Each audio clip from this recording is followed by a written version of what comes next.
नमस्कार। आज हम कहानी पढ़ेंगे धनेश के बच्चे ने उड़ना सीखा। ऊंचे से पहाड़ पर एक बहुत ऊंचा सा पेड़ था। एक दिन धनेश का एक जोड़ा उड़ता हुआ आया और उस पेड़ पर बैठ गया।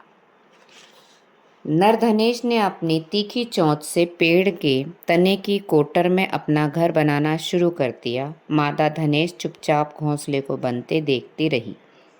कुछ दिनों बाद मादा धनेश ने घोंसले में 3 अंडे दिए। उसने 2 अंडे तो फेंक दिए, लेकिन तीसरे अंडे को अपने घर में रख लिया। फिर उसे अपने पंखों से ढक लिया।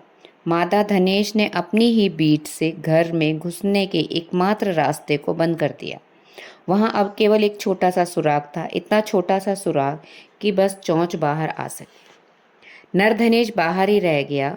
वह दूर दूर से खाना एकत्र करता, कभी केंचुआ तो कभी कीड़े मकोड़े तो और कभी कभी तो छोटे छोटे मेंढक व चूहे भी ले आता। फिर मादा धनेश की चोंच में एक एक कर खाने की चीजें रखता।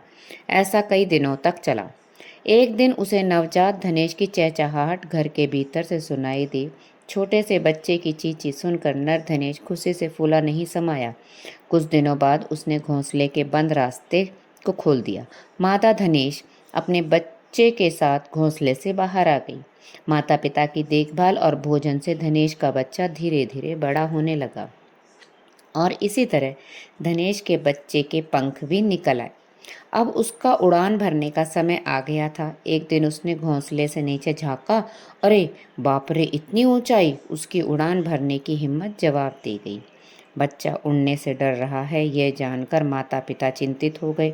आखिर वह कब तक इसे खाना खिलाएंगे? यही तो समय है जब वह उड़ना सीखे और अपना खाना खुद तलाशे। एक दिन उन्होंने एक योजना बनाई। खाने की तलाश में दोनों उड़ते उड़ते कुछ दूर निकल गए। वह दूर से ही अपने बच्चे पर निगाह भी रखे हुए थे।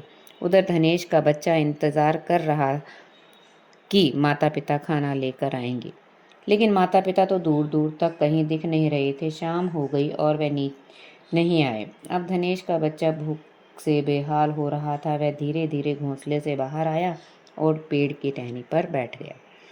अब वह भूख सहन नहीं कर पा रहा था। तभी उसे नीचे एक मेंढक दिखा। वह अपने पंख फड़फड़ाने लगा।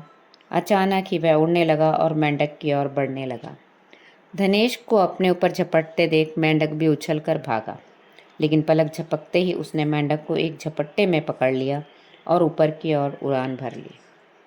माता पिता ने अपने बच्चे को उड़ते हुए देखा और वह बहुत खुश हुए। वे जल्दी से अपने बच्चे के पास पहुंचे और उसके साथ साथ उड़ने लगे।